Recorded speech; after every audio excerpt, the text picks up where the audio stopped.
Si quedó alguna pregunta, ¿con qué compara la autora la lengua y cómo distinguiste esa comparación? Bueno, fíjate que yo te comparo, te lo pongo en pantalla porque es una cuestión de observar. ¿Con qué compara una lengua acá? Acá, decían que una lengua es como una red que se arroja al mundo y de acuerdo con las mallas de la red, con el lugar donde se arroja, la manera de arrojarla y levantarla, recoge diferentes peces.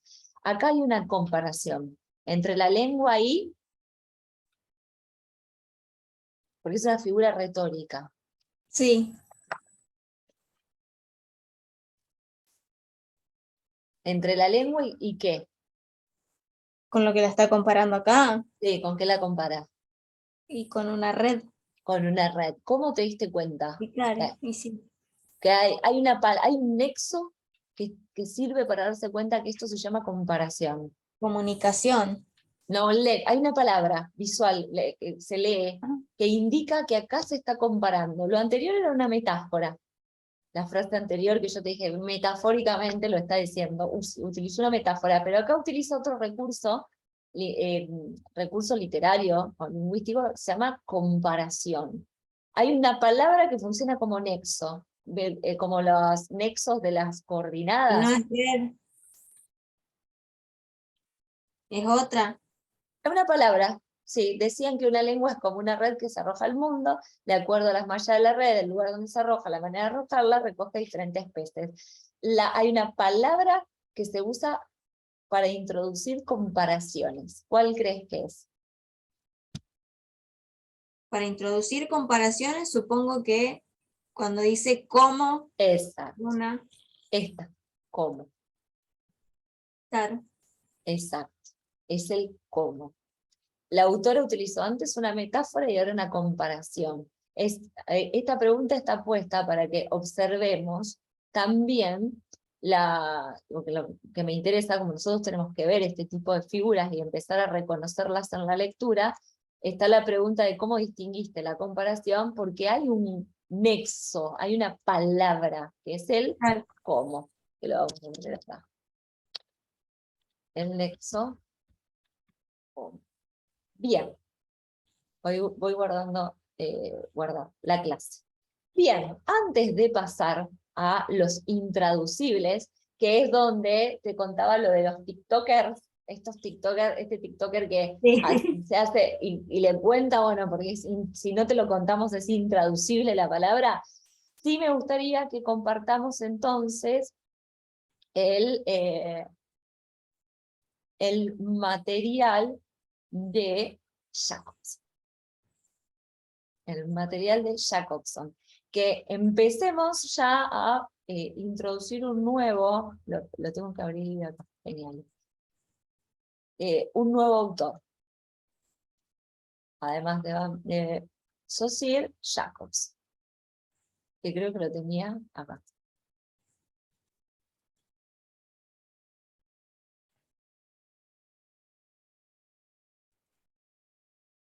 Acá no.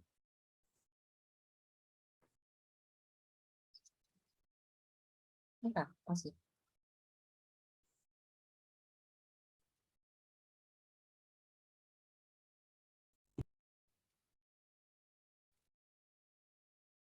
Acá, sí, acá. Perfecto. Bueno, el estructuralismo. Fíjate, no, este es un drive, así que no tiene. Un método para todo el estructuralismo. Esta organización interna de la lengua que Saussure llama sistema, sus sucesores llamarán estructura. Por eso se llama estructuralismo la corriente. Con esta noción interna, valorizar la idea de que cada elemento de la lengua solo adquiere un valor en la medida que se relaciona con todo aquello de que es parte. Es decir, que cada palabra tiene una función y un valor según el lugar que ocupe en la estructura. Entonces, es importantísimo el sustantivo porque es de quien se está hablando y es importantísimo el verbo porque es de lo que se está diciendo del sujeto que se está hablando. Ahí radica el valor. Saussure ejemplifica eso con el juego del ajedrez, en el que una pieza, el caballo, por ejemplo, toma su identidad no del material con que está hecho, madera, hueso, marfil, porque podés tener tableros de plástico si querés para jugar al ajedrez, y tampoco de su figura aparente, porque el caballo no tiene la imponencia que tiene el rey y la dama. ¿Jugaste alguna vez al ajedrez? Ay, no, nunca Bueno, aprendí. el caballo es una de las piezas que se mueve en L. Sé que la dama es como la más importante, La ¿cierto? dama es la más importante, la que tiene más valor, porque la dama se mueve en todas las direcciones del tablero. Pero en realidad la pieza más importante es el rey. El rey solo se mueve uno para adelante, uno para el costado, y no no puede hacer otra cosa. Pero sin el rey perdés la partida. La dama se mueve en todas direcciones. Por eso es tan importante, porque ataca en todas las direcciones. El caballo se mueve en L, 2 para adelante, 1 para el costado, 2 para adelante, salta, 1, 2, costado. Y mueve en L según de donde esté parado el caballo. No tiene la importancia que tiene un alfil. Si uno tiene que elegir entre un caballo y un alfil, sacrifica un caballo y no sacrifica un alfil. Claro. Pero el valor de cada pieza depende de las otras que están al lado, porque el peoncito es el chiquitito que está adelante en la fila de adelante, se mueve de a un paso y come en diagonal. Pero los peones es lo primero que sacrificás. Pero en realidad el peón es la fila que protege a todas las piezas que están atrás. Entonces, el valor lo adquieren según al lado de qué pieza están. Ahí está la metáfora, la comparación entre el ajedrez y la lengua. Que te lo cuento porque yo jugué al ajedrez, por eso los valores de las piezas las tengo así como bien, como súper claras.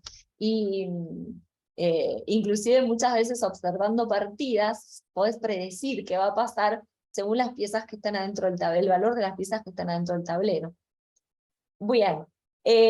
No conozco el juego, pero me vi Gambito de Dama, o sea, Bueno, básicamente. bien, así está todo el movimiento de las piezas. Sí, sí, sí, sí. Sino de la relación de oposición que tiene, ahí está, acá vuelvo, toma su identidad no del material con que estén hechas y tampoco de la figura aparente, sino de la relación de oposición que tienen con las otras piezas y de su posición en relación con el todo. La identidad depende del lugar en el tablero y su valor en el juego. Así, cualquier unidad lingüística también se define por la oposición que ocupa en el sistema, en la red de relaciones que hace el sistema de la lengua. El método que analiza la lengua así definida es el método estructural y brinda a la lingüística la posición de ciencia piloto de las ciencias humanas. Así que acá claramente está por qué se llama estructuralismo. Y ahora vamos a ver una forma de estructuralismo, el funcionalismo. El estructuralismo, además de servir de varias ciencias, tuvo muchas formas en el interior de la misma lingüística. Una de ellas fue el llamado funcionalismo. El objetivo del funcionalismo es considerar las funciones desempeñadas por los elementos lingüísticos, bajo cualquiera de sus aspectos, fónicos, gramaticales o semánticos. Por eso vos en gramática ves la función sintáctica, la función semántica y la función morfológica de una misma palabra. Con Olga, por ejemplo, si no me equivoco. O es modificador directo, femenino, y tiene el sentido de ser un artículo determinante, por ejemplo. Ahí estás viendo las funciones semánticas, morfológicas y sintácticas. ¿Lo ubicás más o menos? Sí, sí, profe. Bien.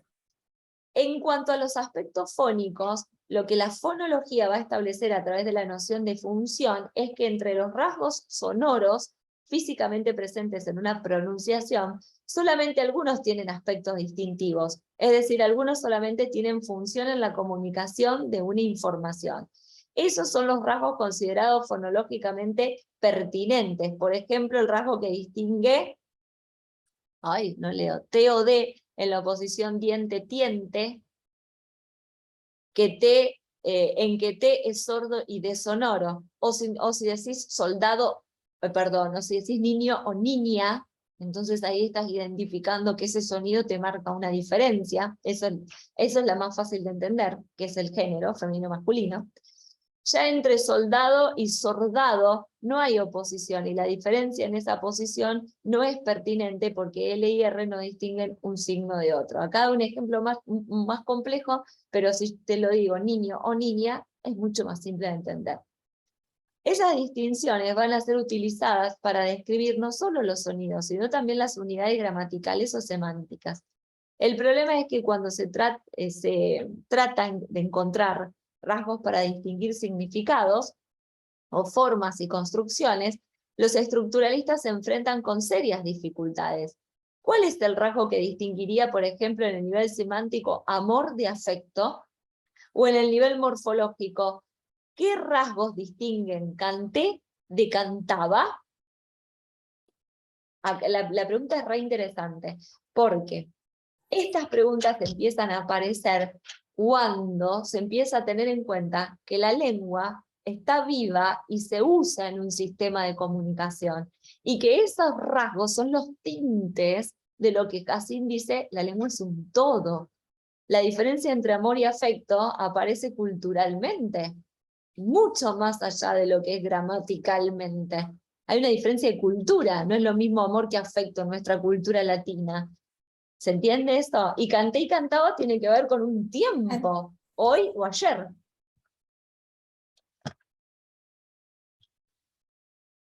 Sí, profe. ¿Seguimos? Sí. Bien, para dar cuenta de esas dificultades que empiezan a aparecer en el estructuralismo, ellos tienen que sofisticar sus instrumentos de descripción. Les estaba quedando corto describir la lengua desde sus funciones nada más. Comienzan a tomar en cuenta diferentes tipos, sus funciones, su estructura. Comienzan a tomar en cuenta diferentes tipos de relaciones. Para explicar las combinaciones de unidades, además de oposiciones, por ejemplo, A es A porque no es B. Eso es una oposición. Ellos te dicen, ¿por qué esto es A? Y porque no es B. ¿Por qué esto es femenino? Porque no es masculino. Son opuestos. Pasan a trabajar también con relaciones de contraste. Esos dos tipos de relaciones, oposiciones y contrastes, constituyen los dos ejes, el paradigmático y el sintagmático, esto es de Saussure, que son el soporte de la organización general del sistema de la lengua. Entonces, los signos o las palabras también se definen por sus contrastes, es decir, por sus tipos de relaciones. El eje paradigmático es el que organiza las relaciones de oposición, en que las unidades se sustituyen. El eje sintagmático es aquel que representa las relaciones de contraste, en que las unidades se combinan.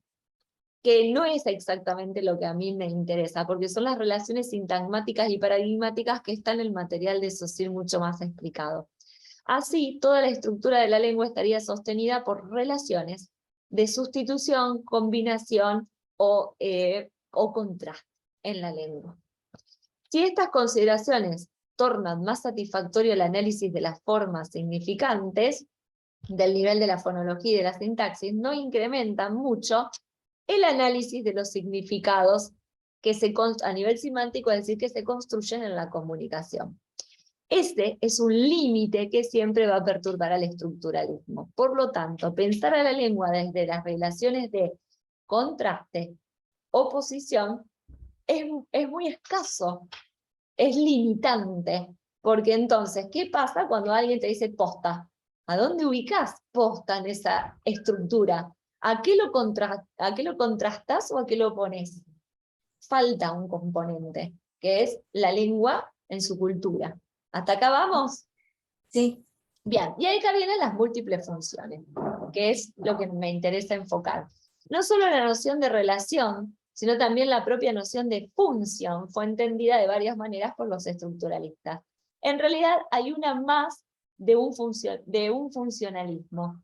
Además de lo que ya dijimos, es necesario hablar de lo que se considera como las funciones constitutivas de la naturaleza de la lengua. Estas funciones van a ser caracterizadas según el papel de cada uno de los elementos dentro del esquema de comunicación. Y aparece Jacobson con su esquema de comunicación.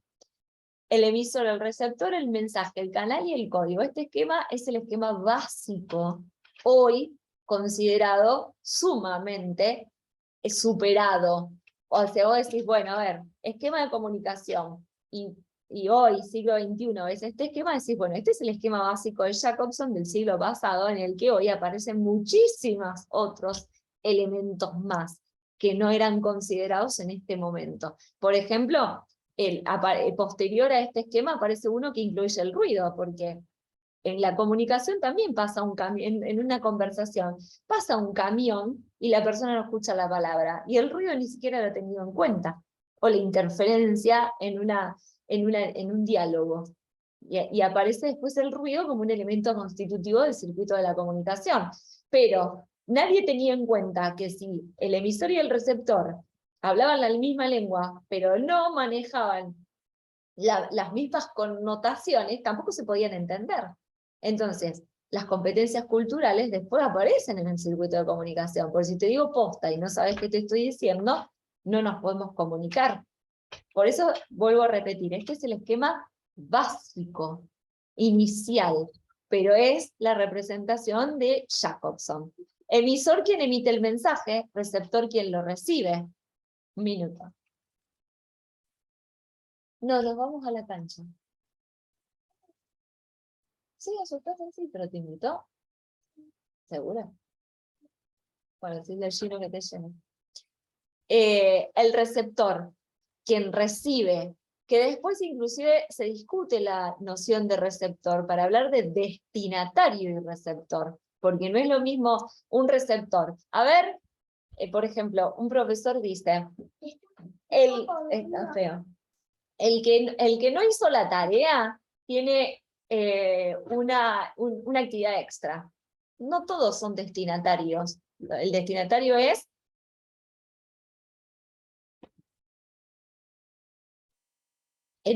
por ejemplo, ¿Cómo, profe? Perdón. ahí va, lo repito. Por ejemplo, el que no hizo la tarea va a tener actividad extra. ¿Quién es el destinatario de ese mensaje?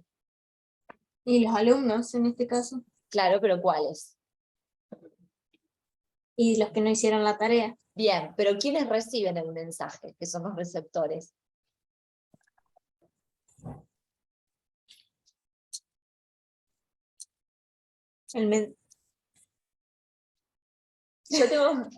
Yo tengo 40 alumnos y 10 no hicieron la tarea. Los destinatarios son 10, pero los receptores son los 40 que escucharon. Claro, eso te iba a decir, le digo, el mensaje le llega a todos, pero tómalo, déjalo, dice. El que no lo hizo, ahí tenés. Exacto. Entonces, cuando Jacobson pone receptor, todo el que escucha es receptor, pero Claro. no todos son destinatarios. Claro, a lo mejor yo voy hablando o digo algo por la calle y lo escuchan 3 personas, pero yo dedicada a una nada más y claro, ahí está. Hoy nosotros que vamos mandando audios a cada rato, bueno, todo el que escucha es un receptor, o sea, lo está escuchando, claro, pero el destinatario es muy particular.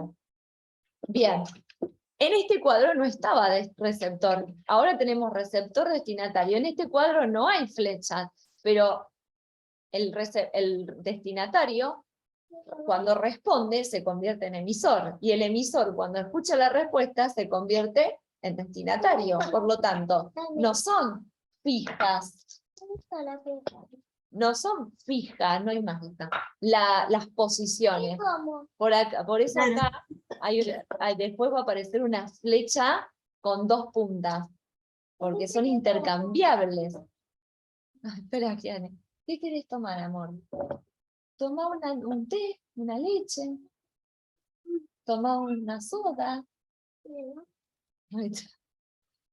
Bien, el canal es a través del cual nosotros nos comunicamos.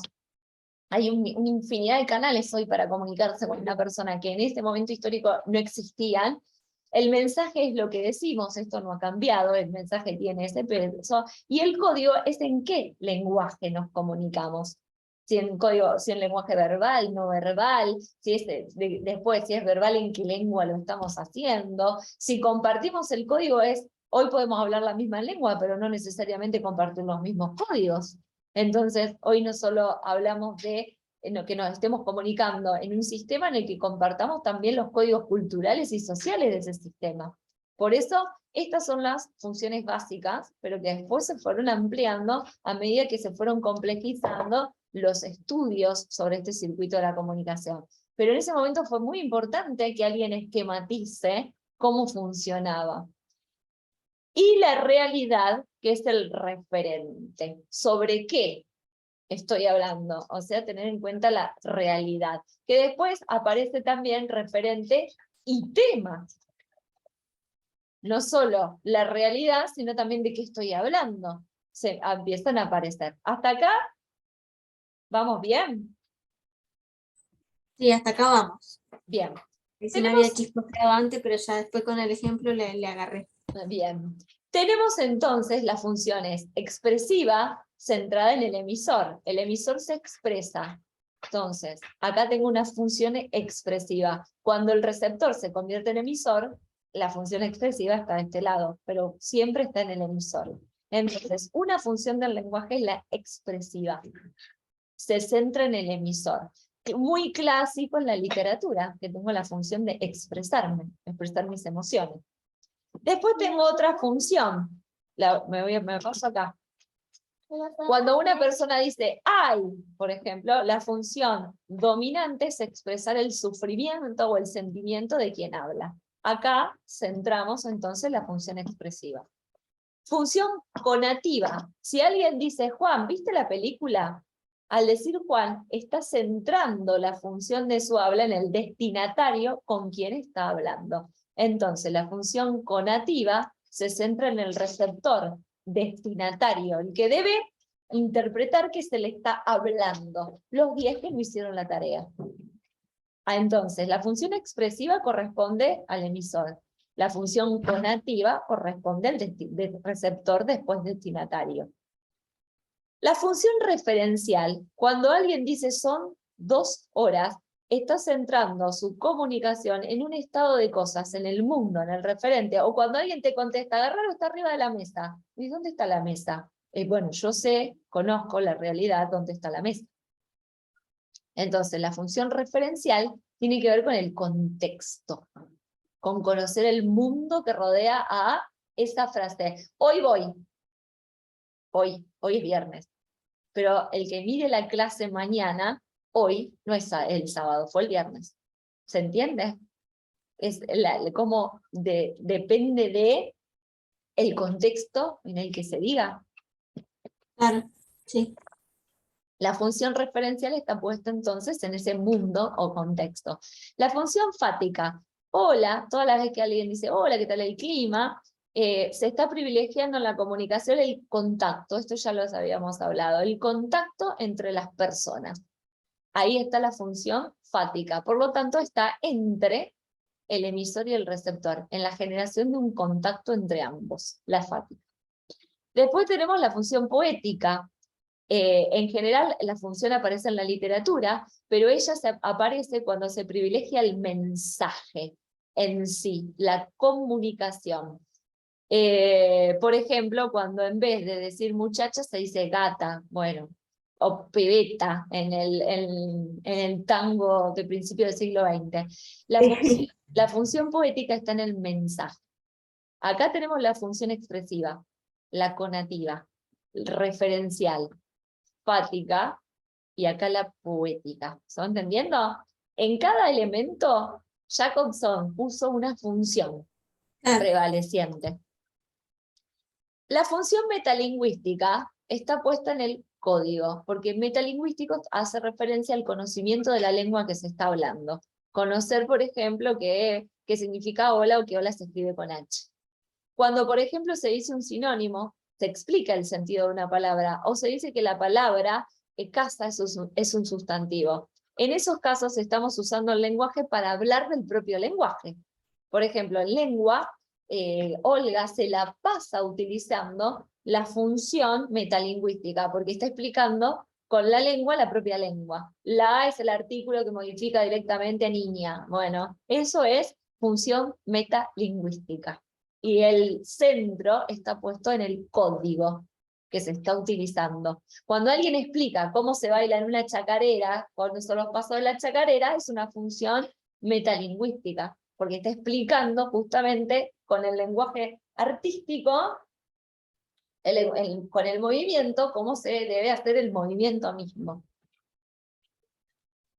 Esas son, entonces, las funciones del lenguaje: expresiva, conativa, fática, poética, metalingüística, referencial, que Jacobson va a traer al análisis de la lingüística. ¿Alguna duda hasta acá? No, profe, por ahora vamos bien. Bien. Esa especie de funcionalismo, funciones, además de aproximar la lingüística a la literatura, porque Jacobson va a hablar de la función poética del lenguaje en relación a la poética de la literatura, fue muy rica en consecuencias para la comprensión de aspectos fundamentales del lenguaje con respecto a sus usos en las diferentes formas comunicativas. O sea, se empezó a tener en cuenta que había intenciones a la hora de comunicarse, y que el peso de la importancia se ponía sobre diferentes elementos en la comunicación, que no solo estaba radicada por la relación de las palabras entre sí, sino por el peso que se le ponía a cada parte de los que entraban en el circuito de la comunicación. Sí. Bueno, ya te la hace mamá. Vale la pena mencionar además otra forma de funcionalismo, la que intenta describir la lengua estudiando sobre todo los desvíos, errores, innovaciones, usos populares, giros idiomáticas. Esto es lo que vamos a ver nosotros cuando veamos los intraducibles. Son los desvíos. Es otra manera de decir desvíos. Y por último, esa forma de funcionalismo trajo a los lingüistas una valiosa contribución, en la medida en que plantea que las fallas en el lenguaje deben ser consideradas de manera productiva, y no solo como errores, esto es gramatical o agramatical, así ustedes lo estudian en el estructuralismo. Pero, en realidad, esas fallas y esos errores van a decir un paso más adelante los funcionalistas, que deben ser estudiados productivamente, no como errores que serían descartados de las reflexiones sobre el lenguaje. Los desvíos son parte constitutiva del lenguaje y están inscritos en su propio funcionamiento. Si no, estaríamos diciendo que una manera, una connotación de posta, sí, está mal, no se dice posta, se dice verdad, pero también se puede decir posta culturalmente. Eso es un desvío. Pero el desvío hace una parte de lo que se llama el todo. Entonces ahí empiezan a aparecer pequeños acercamientos a lo que va a ser en el siglo XXI considerar la lengua como un todo. Bien, hablé un montón, Giane, no te quiero destruir. Pero estuvo bueno, estuvo bueno. Pero en esta clase es re importante porque Jacobson es eso. Es el sistema comunicativo y las funciones del lenguaje. No es otra cosa. Y ese texto que él escribe, el artículo que él escribe, que es muy corto, que se llama La función poética del lenguaje, que es más para el lado de teoría literaria que para el lado de introducción a los estudios del lenguaje. Pero Jacobson es eso, nada más. Claro, cuando antes se enseñaba comunicación en primer año del secundario, se le dibujaba a los chicos el circuito de Jacobson y después se le daban ejemplos. Por ejemplo, le dabas dos chicos hablando y te decían, bueno, ¿en qué función del lenguaje, del sistema de comunicación se está privilegiando en esta? Entonces vos tenías que decir la función referencial, la función fática. Por ejemplo, los chicos decían, hola, ¿qué tal? Lindo el clima. Entonces los chicos tenían que contestar función fática. Antes se enseñaba así. Hoy es muy escaso, hoy hay que agregarle todos esos otros elementos que las lingüísticas posteriores fueron... ya va, hija, se escucha a mi hija diciendo la chocolatada. Que las teorías posteriores fueron sumando. Pero Jacobson es exactamente las funciones del lenguaje según el circuito comunicativo. Si entendimos eso, entendimos Jacobson. Sí. Bien. La clase que viene, que no sé qué va a ser, si presencial, si virtual, no lo sé, no lo sabemos, Vamos a avanzar con esto, los intraducibles y los homónimos, y traducir, porque con eso terminamos el libro de Cassin, y con un gráfico de Jacobson, y ya nos vamos metiendo en Chomsky, porque Jacobson en realidad es, no nos vamos a poner a analizar eso que se hacía antiguamente en comunicación, pero sí es importante saber que de ahí parte un avance en la teoría estructuralista, y hablamos ya de funciones. La clase que viene terminamos, lo que vos puedas avanzar con el ensayo académico lo vemos, y bueno, y vamos avanzando con los autores y los temas. Yo ahora al genial le agrego la clase número 3. Ah, dale, buenísimo. Así Mejor, queda profe. cargado. Bueno, ¿alguna Bueno, pregunta, duda, Tiane, que quieras hacer? no, por ahora nada. Por ahora nada. Bueno, cualquier cosa me escribís, como siempre. Sí, profe. Bueno, que tengas Bueno, buen fin de, entonces nos vemos. gracias, igualmente, profe. Nos vemos. Nos vemos. Chau, Adiós. chau.